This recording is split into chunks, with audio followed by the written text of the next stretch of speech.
After talking about the process, the importance of a training diary, and the purpose for running in the previous episodes, it's time to address what many athletes, myself included, struggle with: the correct dose of recovery.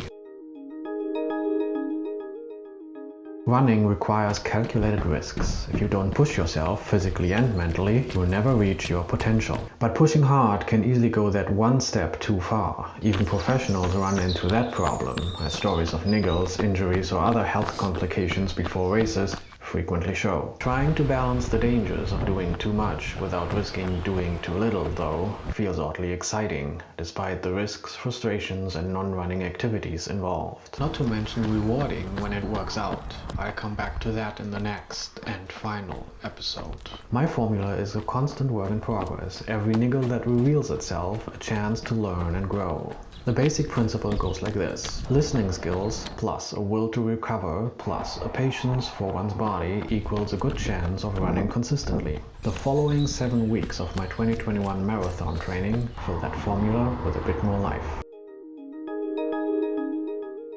I listened to my body. I heard the heavy and tight legs. I thought I had developed a sound plan.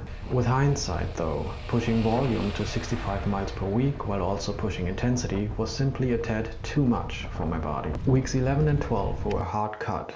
I listened. No runs in the first week, bike rides only to limit the aerobic damage as much as possible. I brought back running the week after, with 2 easy runs, carefully listening for my body's response. As a supplement, I went on a few extensive photo walks. Fun sidebar: along the way I made a switch. Instead of recording in the metric system, I started going by miles. Weird for a person navigating the world in kilometers, but I enjoy the mile as a distance marker for running, and being able to convert quickly between the two is also not a bad skill to possess.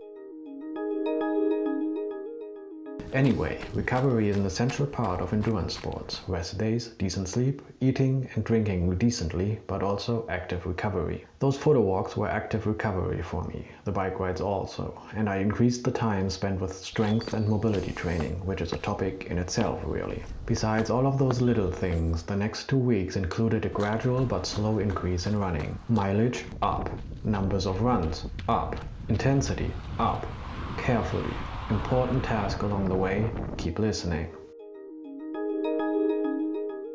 The next 3 weeks continued that trend line.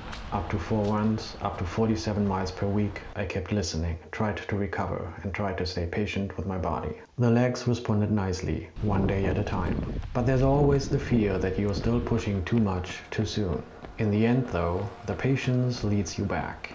And long-term consistency is much more valuable than one stellar week or workout. Running with patience, valuing recovery time, and keeping an ear on your body's signals help you master the razor's edge that is running, with an emphasis on long-term running happiness.